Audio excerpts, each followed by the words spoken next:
हम कर ले अपना हिसाब से कुछ। भाई साहब अब भी बुला रहा हूँ, आप भी बुलाऊंगा मैं। सर आप यहाँ तक ही आएंगे, ऊपर तक भी? बिल्कुल ताजी चार पंक्तियां मुस्कान जी आपके लिए। आप में बहुत जोर से गल पंक्ति रख रहा हूं कि प्यार के नजारे ख्वाबों में पलते हैं। हो करो ढंग से करो कि प्यार के नजारे ख्वाबों में पलते हैं। बिल्कुल अभी लिखी है कि प्यार के नजारे ख्वाबों में पलते हैं। जलने वाले तो बेमतलब ही जलते हैं। और आप हल्की मुस्कान रखो अपने होठों पर। आप हल्की मुस्कान रखो अपने होठों पर। हम तो भारी मुस्कान साथ लेके चलते हैं।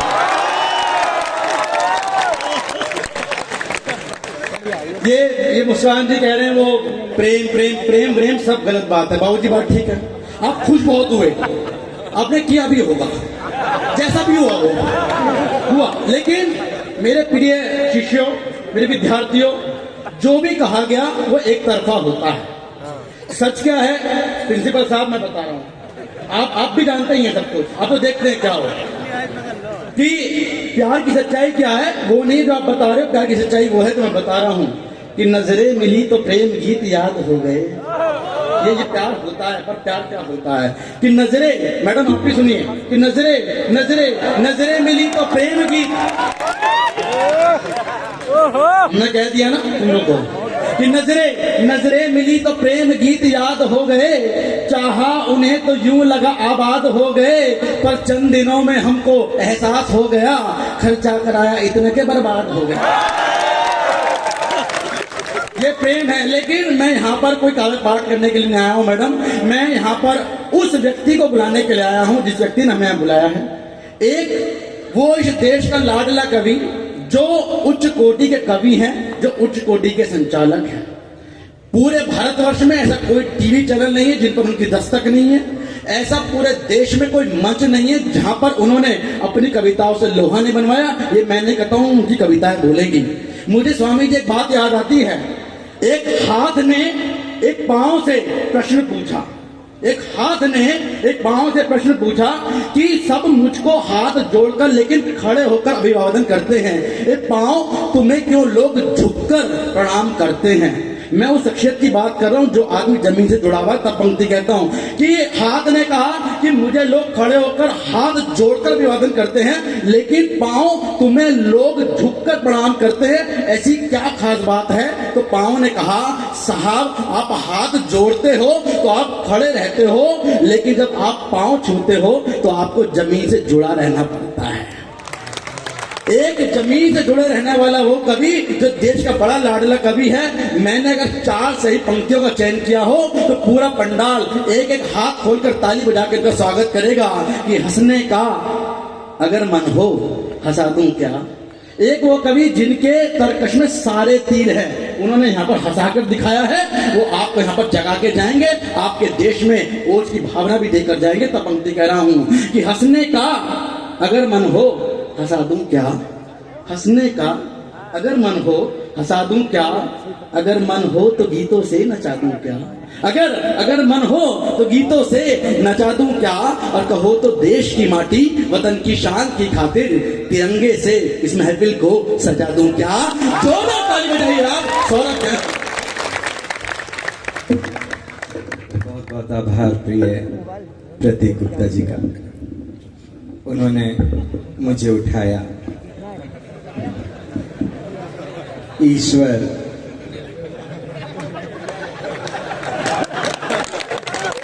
उन्हें तरक्की दे। बहुत बहुत आभार। मैं आरंभ होना चाहता हूँ। आज स्वामी जी की उपस्थिति देर रात तक हमारे बीच है।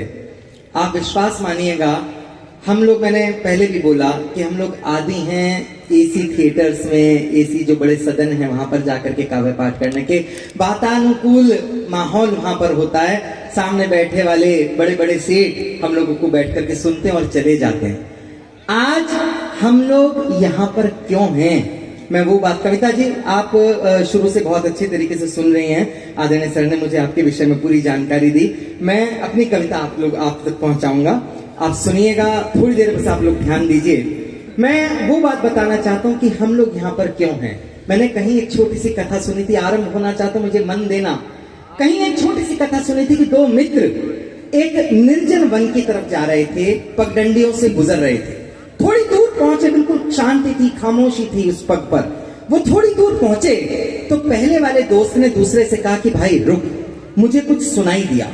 वो दोनों वहां पर रुके, उन्होंने झाड़ियां टटोली तो देखा कि एक 5 रुपए का सिक्का एक झाड़ी में अटका हुआ था, जो उनके कदम की आहट से वहां पर गिरा और जिसकी खनक उसके कानों में पहुंची थी। वो मित्र आगे बढ़ा और उसने सिक्का उठाया, अपने जेब में रखा, फिर दोनों आगे बढ़ गए। थोड़ी दूर जाने के बाद दूसरे वाले दोस्त ने कहा कि भाई रुक, मुझे भी कोई आवाज सुनाई दी। दोनों फिर रुके, फिर झाड़ियां टटोली तो देखा कि एक नन्ही सी तितली एक झाड़ी में फंसी हुई है और आजाद होने के लिए अपने पर फड़फड़ा रही है। वो दोस्त आगे बढ़ा और उसने आगे बढ़कर के उस तितली को पकड़ा और आजाद कर दिया। तो पहले वाले दोस्त ने दूसरे से कहा कि भाई वहां पर सिक्का गिरा था, तुझे उसकी आहट सुनाई नहीं दी। यहाँ पर एक तितली ने 2 पर क्या फड़फड़ाए, तुझे उसकी आहट आ गई, ऐसा क्यों? अगर उस दोस्त का उत्तर हम कवियों का उत्तर लगे तो मैं वो माहौल देखना चाहता हूं जो सौरभ सुमन को शुरुआत देने के लिए होना चाहिए। उस दोस्त ने कहा कि भाई वहां पर धन गिरा था, तुझे धन की आवाज ने प्रभावित किया, और वहां मैं जहां पर गया वहां पर मन था, मुझे मन की आवाज ने प्रभावित किया। आप विश्वास मानना, अभी मुस्कान ने जो कविताएं पढ़ी वो बड़े बड़े एसी सदनों में इस तरीके से नहीं सुनी जाती जो मिट्टी से जन्मे इस मिट्टी पर बैठे हुए लोगों ने सुनी। मैं नतमस्तक हूँ आपकी कविताओं के लिए। आरंभ होना चाहता हूं। गुरु जी की पावन उपस्थिति है। प्रिंसिपल साहब बहुत आनंद में बैठे हुए हैं और मैं जानता हूँ कि क्यों बैठे हुए हैं लेकिन चलिए छोड़िए, मैं आरंभ होना चाहता हूँ। सुनिए कि यूं, अब आप कविता सुनने वाले जो लोग हैं मैं उनको सुनाना चाहता हूँ कि यूं शेरों की मांद में आकर डर फैलाने की। पिछली गवर्नमेंट जब थी, आप लोगों को पता नहीं स्मरण होगा भी या नहीं, वंदे मातरम गीत के गान को भी 100 वर्ष पूरे हुए। कविता सुना रहा हूं, कविता सुनना। बीच में बोलेंगे तो मेरे को वो भी आते हैं मंत्र जो बीच में मैं फूंक देता हूं तो काफी कुछ फूंक जाता है। हाँ रुक के सुन, पूरी बात सुनो, है ना। कि यूं शेरों की मांद में आकर डर फैलाने की 2 बड़े आतंकवादियों को फांसी की सजा दी गई।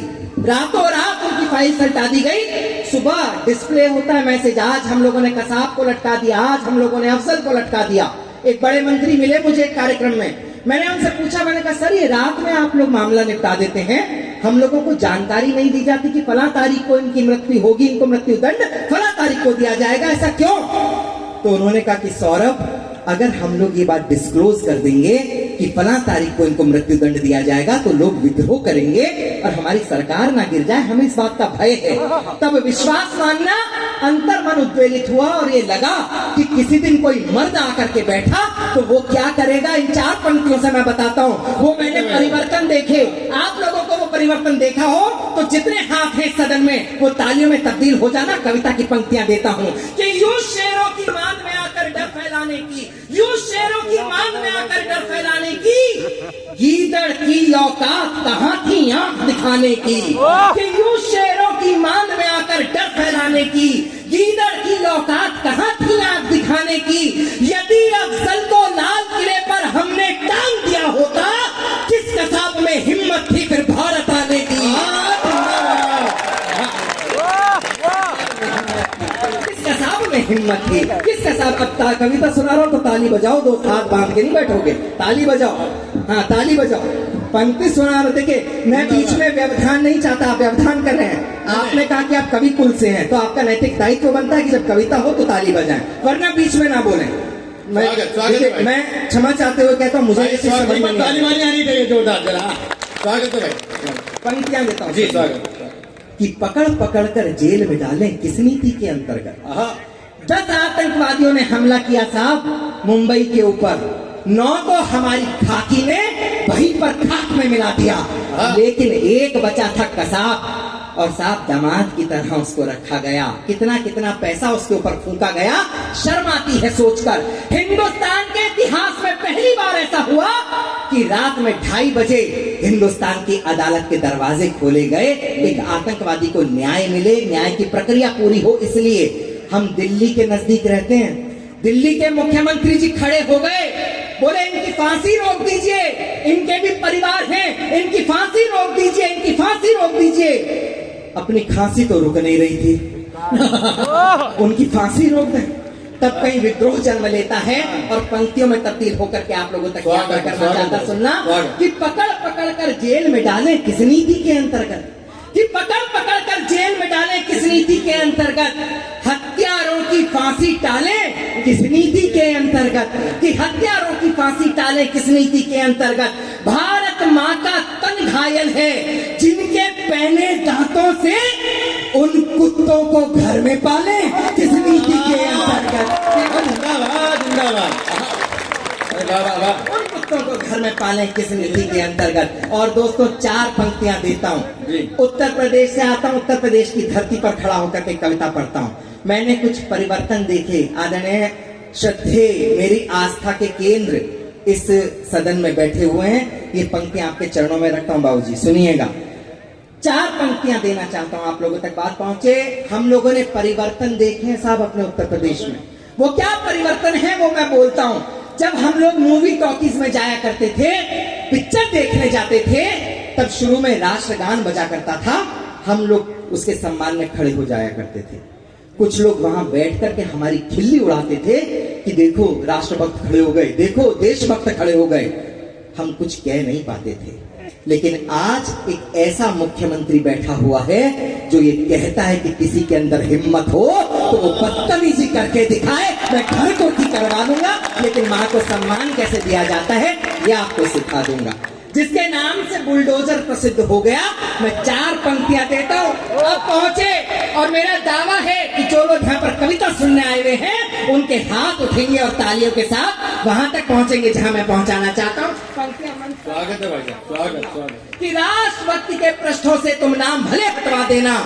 वो लोग पूरे देश से, छत्तीसगढ़ से आए राजनेता विलाप करने, रुदन रुदाली विलाप करने, जब किसानों के ऊपर वो जो केस हुआ था, बिल्कुल जो स्थितियां हुई थी, सब लोग गए थे।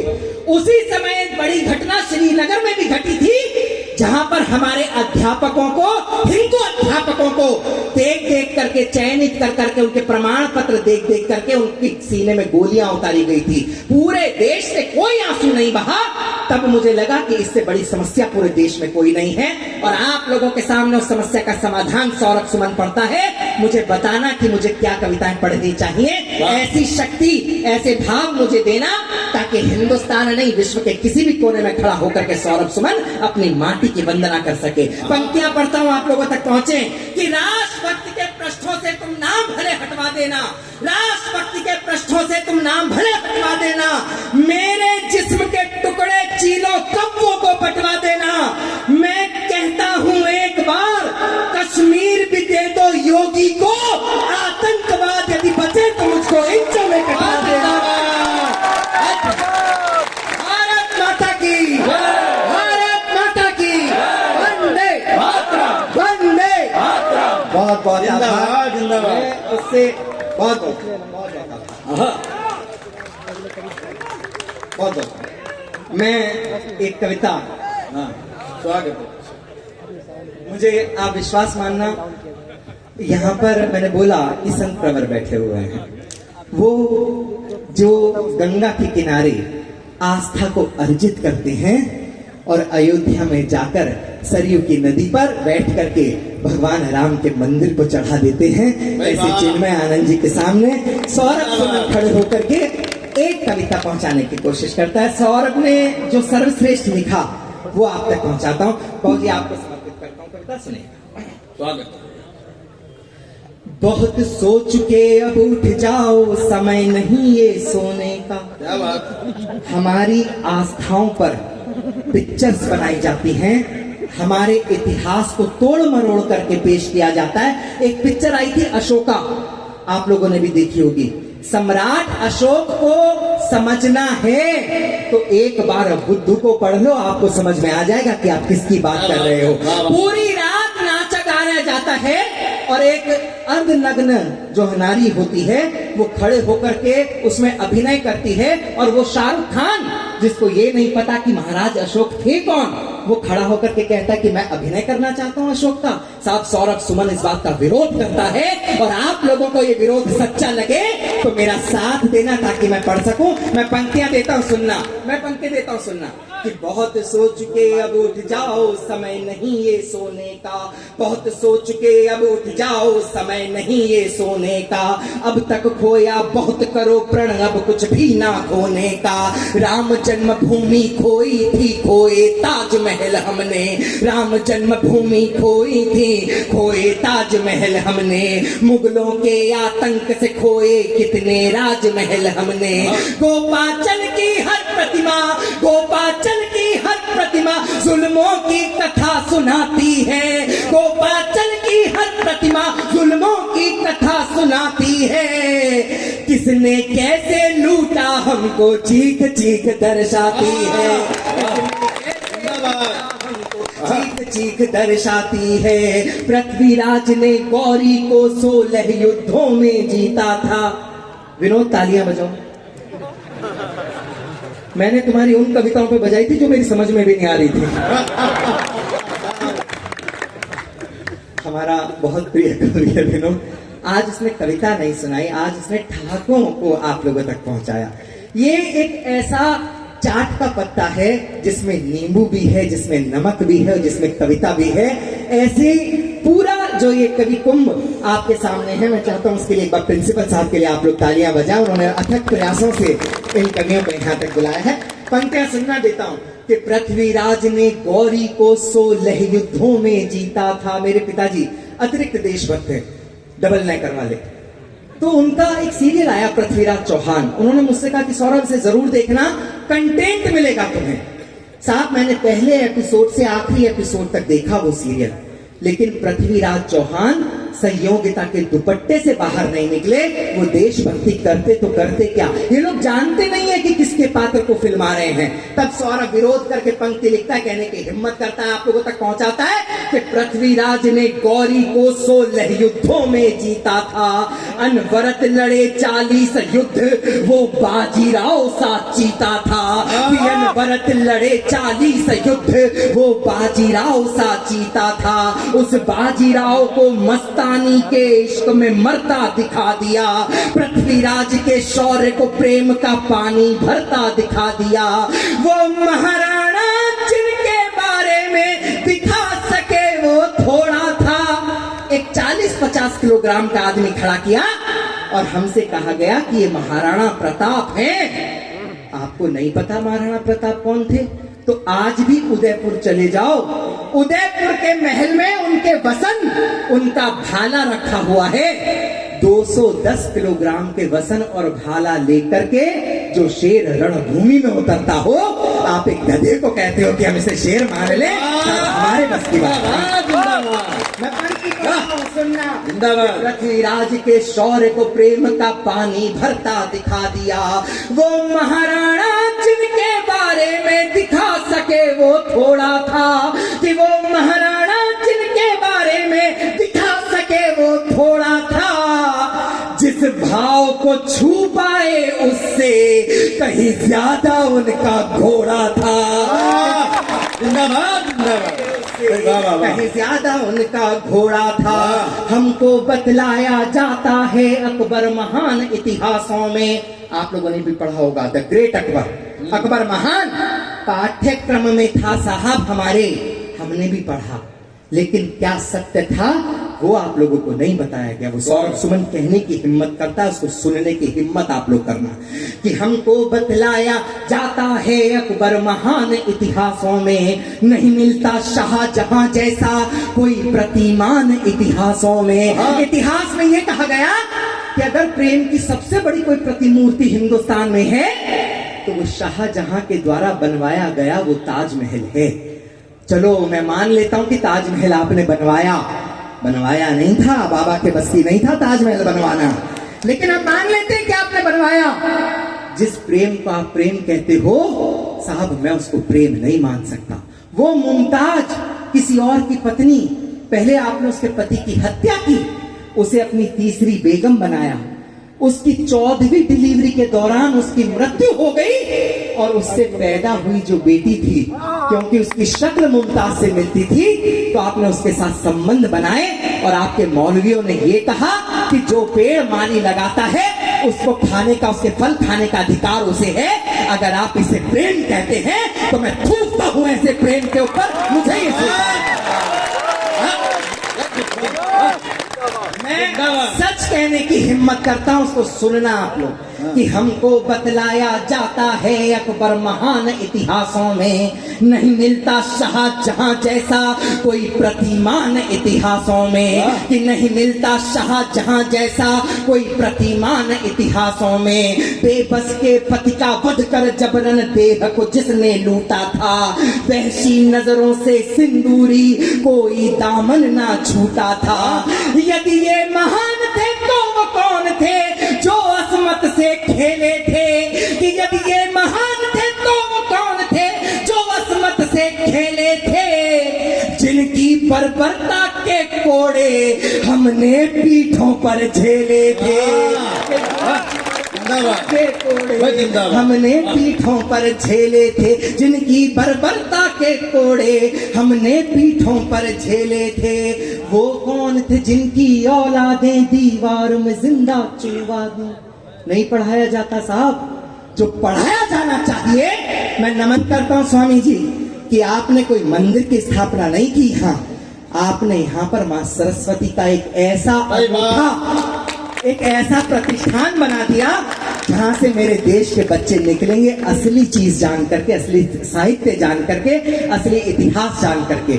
मैं पंक्ति पढ़ता हूं आप लोगों के सामने, मुझे मन देना, निवेदन करता हूं सुनना, कि वो कौन थे जिनकी औलादें, हम लोगों को नहीं पढ़ाया गया, इसमें गलती आप लोगों की नहीं है साहब, गलती जिसकी है मैं वहां बात कहना चाहता हूं, कि वो कौन थे जिनकी औलादें दीवार में जिंदा चुनवा दी, जिनकी आंखों को नोच देह तपते तेलों में भुनवा दी, जिनको भेड़ों की खाल उड़ाकर लाल किले पर बंधवाया, जिन गुरु के बेटों को अंतिम सांसों तक तुमने तड़पाया।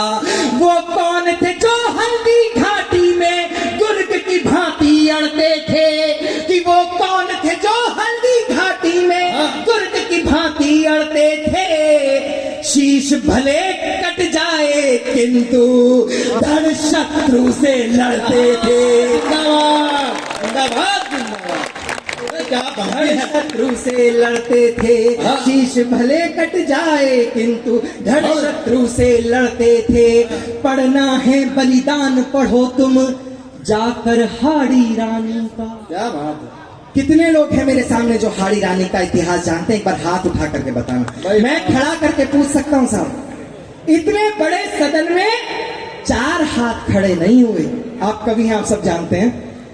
मैं एक बात कहता हूं, इसमें आपका दोष नहीं है, इसमें दोष इस पाठ्यक्रम का है जिसमें हमें ये तो बताया गया कि गांधी जी की बकरी को बांधने वाली रस्सी किस म्यूजियम में रखी है, लेकिन हमें ये नहीं बताया गया कि हाड़ी रान का बलिदान क्या था। सौरभ सुमन कहता है कल जाना सुबह, उस इतिहास को सर्च करना इंटरनेट पर, पता चलेगा कि कौन थी हाड़ी रानी। केवल 3 दिन हुए थे विवाह को, राणा रतन सिंह के साथ विवाह हुआ। राणा को ऑर्डर आए कि आपको जाना है युद्ध भूमि में, रणभूमि में जाना है देश की रक्षा के लिए। जाना नहीं चाहते थे। नई नवेली दुल्हन, उसके साथ जो क्षण बिताए थे वो उनको भूल नहीं पा रहे थे, लेकिन जाना पड़ा। जाकर के पहले दिन रणभूमि से उन्होंने प्रेम पत्र लिखा हाड़ी रानी के लिए। लिखा कि मैं हूं जरूर रणभूमि में, लेकिन रानी मेरा मन अभी भी तुम्हारे पास है, भगवान की कृपा रही तो जल्द आकर के भेंट करूंगा। पत्रवाहक लेकर के गया पत्र हाड़ी रानी के पास। रानी ने वो पत्र पढ़ा और पत्रवाहक से कहा कि जो चीज मैं तुम्हें दे रही हूं जाकर के राणा को देना और ये कहना कि अब रानी भी तुम्हारे साथ इस युद्ध भूमि में आ गई है। उनको लगा कि अगर उनका मन मेरे में लगा रहेगा तो ये मातृभूमि ये युद्ध हार जाएगी। उन्होंने तत्काल तलवार उठाई और अपना शीश काट करके उस जो घुड़सवार था उसको दे दिया। अचंभित होंगे, मेरे रोंगटे खड़े हो जाते हैं जब ये कहानी में पढ़ता हूं, अचंभित होंगे। अगले दिन का युद्ध राणा ने उस शीश को अपने गले में बांध करके लगा, उस लड़ा। अगर हमें पढ़ाया जाना चाहिए साहब, तो ये इतिहास पढ़ाना चाहिए जो हमारी अपनी रगों से निकला। जिंदाबाद जिंदाबाद, बहुत सुंदर, बहुत। मैं पंक्ति पढ़ता हूँ, सुनना। कि पढ़ना है बलिदान पढ़ो तुम जाकर हाड़ी रानी का शीश। कि पढ़ना है बलिदान पढ़ो तुम जाकर हाड़ी रानी का शीश थाल में भेजा जिसने ऐसी अमर जवानी का। कर त्याग देखना है तो खोलो पन्ना पन्ना ताई का। कहीं मिलता है ऐसा प्रमाण बोलो मुंह बोली माई का। अपने बेटे को खरोंच लग जाए साहब, कितना ही बड़ा कवि सम्मेलन करा लेना, कोई बाप आकर के बैठने वाला नहीं है, कोई माँ आकर के बैठने वाली नहीं है। केवल कल्पना करना, राजा के बेटे को बचाना था, उसके बेटे को गोद में लेकर के अपना बेटा बना लिया और अपना बेटा सामने रख दिया तलवारों से कटने के लिए। आपको ये नहीं पढ़ाया जाता। मैं पंक्ति पढ़ता हूँ, सुनना। अगर अंतर्मन उज्ज्वलित हो तो वो तालियां देखना चाहता हूँ जो आप लोगों के अंतर्मन से निकल के मुझ तक यात्रा करेंगे। पंक्ति पढ़ता हूँ कि गर बात को ये आखिरी पंक्ति से इस पंक्तियां देता हूँ कि गर त्याग देखना है तो खोलो पन्ना पन्ना दाई का। कहीं मिलता है ऐसा प्रमाण बोलो मुंह बोली माई का। कि कहीं मिलता है ऐसा प्रमाण बोलो मुंह बोली माई का। जिसकी आंखों में स्वामी भक्त की स्वर्णिम अश्रु रेखा हो, कि जिसकी आंखों में स्वामी भक्त की स्वर्णिम अश्रु रेखा हो, अपने बेटे को तलवारों से खुद ही कटते देखा हो। बहुत बहुत आभार। इस कविता का बहुत बहुत धन्यवाद। इस कविता का आखिरी बंद देता हूं जी, बहुत सुंदर, बहुत बहुत सुंदर, बहुत सुंदर। भारत माता की, भारत माता की, भारत माता की। इस कविता का वो आखिरी महीने बंद देता हूँ, स्वागत। जिसके कारण एक कविता लिखी। स्वागत स्वागत। आप में से किस किस ने पद्मावत देखी है, एक बार हाथ उठा करके बताएं। बहुत अच्छे। पद्मावत बहुत पढ़ी है, देखी नहीं, ये है शिष्टाचार इस विश्वविद्यालय, इस महाविद्यालय के। मैं एक बात कहता हूँ साहब, चित्तौड़ में कवि सम्मेलन था, मैं गया था उस कार्यक्रम में। तो जो वर्तमान राज्य परिवार है उसके कुछ लोग उस कार्यक्रम में आए हुए थे। तो मैंने उनसे निवेदन किया कि मैं आपके साथ ये देखना चाहता हूँ, चित्तौड़ का गढ़ घूमना चाहता हूँ। जमा था उस कार्यक्रम में, तो उन्होंने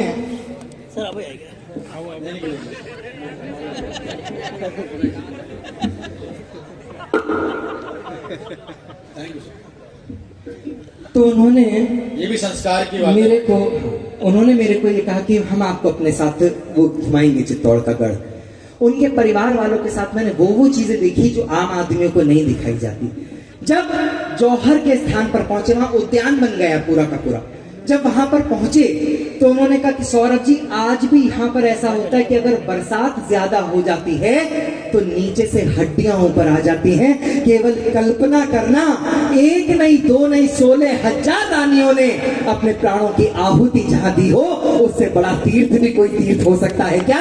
ये आखिरी पंक्तियां उस महान जौहर को समर्पित करके अपना स्थान चाहता हूं। जो प्यार, जो दुलार आपने इस पूरी कविता को दिया, मेरा मन है कि आखिरी बंद को स्वीकार करके मुझे यहाँ से विदा कीजिएगा। पंक्तियां निशावर करता हूँ, आप लोगों तक पहुंचाता हूँ, मन के साथ सुनिएगा। स्वागत है भाई। कि गर बात करो तुम प्रेम की, तो मैं एक प्रमाण अब देता हूँ। हिंदुस्तान में प्रेम की सबसे बड़ी प्रतिमूर्ति ताजमहल। साहब, हम लोगों को प्रेम करना सिखाओगे? अगर हिंदुस्तान में प्रेम की सबसे बड़ी कोई प्रतिमूर्ति है तो वो भगवान राम के द्वारा बनाया गया वो सेतु है, जो माँ सीता को लाने के लिए उन्होंने समुद्र के कलेजे पर पत्थर बना के रख दिया था। हमें बताएंगे कि प्रेम क्या होता है। हमारी माँ पद्मावती ने क्या किया उस प्रेम को बचाने के लिए, वो पंक्तियां सौरभ पढ़ता आप लोगों तक बात पहुंचे। कि अगर बात करो तुम प्रेम की, तो मैं एक प्रमाण अब देता हूँ। सबसे सुंदर तन और मन की देवी का नाम अब लेता हूँ। वो शील गुणों की धारी छत्राणी थी, वीर थी वो सती थी।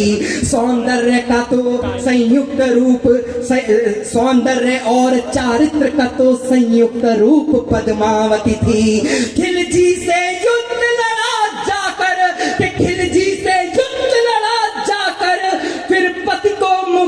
कराया था कि खिलजी से युद्ध लड़ा जाकर फिर पति को मुक्त कराया था। गोरा बादल का देश प्रेम तब सबके सन्मुख आया था। गोरा बादल का देश प्रेम तब सबके सन्मुख आया था। खिलजी ने चिड़चित्तौड़ को घेरा, थके भूख से पस्त हुए। कविता के जो जानकार हैं उनके सामने अपनी कॉपी जचवाने के लिए रखता हूं। आखिरी बंद देकर के यहां से विदा चाहता हूं। सुनना, चारों तरफ से घेर लिया गया था किला चित्तौड़ का। ना कोई अंदर आ सकता था, ना कोई बाहर जा सकता था। 1 लाख से ज्यादा आदमी थे खिलजी की सेना में। हमारे बच्चे, हमारी माताएं भूख से तड़प तड़प करके मरने लगे, लेकिन हमारे राणाओं ने कोई कदम ऐसा नहीं उठाया जो हमारे देश को या हमारे इतिहास को कलंकित करता। एक बार देखा था माँ को, वो भी केवल आईने के अंदर। वो खिलजी इतना बौरा गया कि 1 लाख सैनिक लेकर के पहुंच गया। और हमने क्या किया वो बात सुनना कि खिलजी ने चिड़चित्तौड़ को घेरा, थके भूख से पस्त हुए। लड़ते लड़ते राणा के सूर्य सब पूर्व दिशा में अस्त हुए। कि लड़ते लड़ते राणा के सूर्य सब पूर्व दिशा में अस्त हुए। इस खबर से पद्मिनी के दिल में विस्फोट हुए बारूद कई। शौर्यशील का बचा के वो जौहर की ज्वाल में कूद गई। अप्रतिम था सौंदर्य रूप, ऐसा रूप जिसका कोई वर्णन कभी हुआ ही नहीं। केवल खिलजी ने एक बार आईने में देखा था। ऐसे रूप उसके ऊपर इतना बड़ा मुक्त हो गया वो कि इतनी बड़ी सेना को लेकर के पहुंच गया। और क्या होता है जौहर, एक बार मोमबत्ती जला करके 1 मिनट हाथ रख लेना, आपको पता चल जाएगा कि जीवित अवस्था में प्राणोत्सर्ग करना होता क्या है। एक साथ 16,000 रानियों ने प्राणों की आहुति दी हो।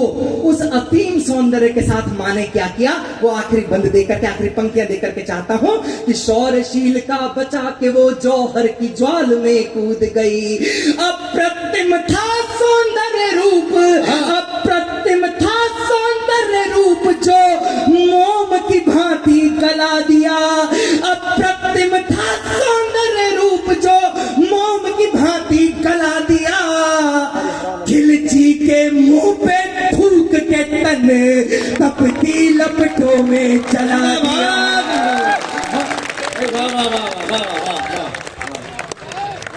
कि खिलजी के मुंह पे थूक के तन तपती लपटों में, कि खिलजी के मुंह पे थूक के तन तपती लपटों में जला दिया। पूजा की थाली का प्रसाद कुत्तों का ग्रास नहीं होगा। कि पूजा की थाली का प्रसाद कुत्तों का ग्रास नहीं होगा। पूजा की थाली का प्रसाद कुत्तों का ग्रास नहीं होगा। बुनियादों पे झूठ के निर्मित अब इतिहास नहीं होगा। भारत माता की वंदे वंदे।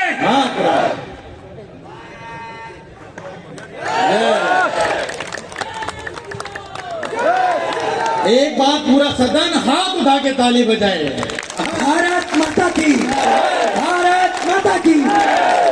मेरा विश्वास मानिए स्वामी जी, पूरे देश में कविता पढ़ता हूँ, लेकिन आज ऐसा लगा जैसे अपनी कविता को तीर्थ कराने के लिए आया हूँ। इससे बड़ा माहौल मुझे नहीं मिलता।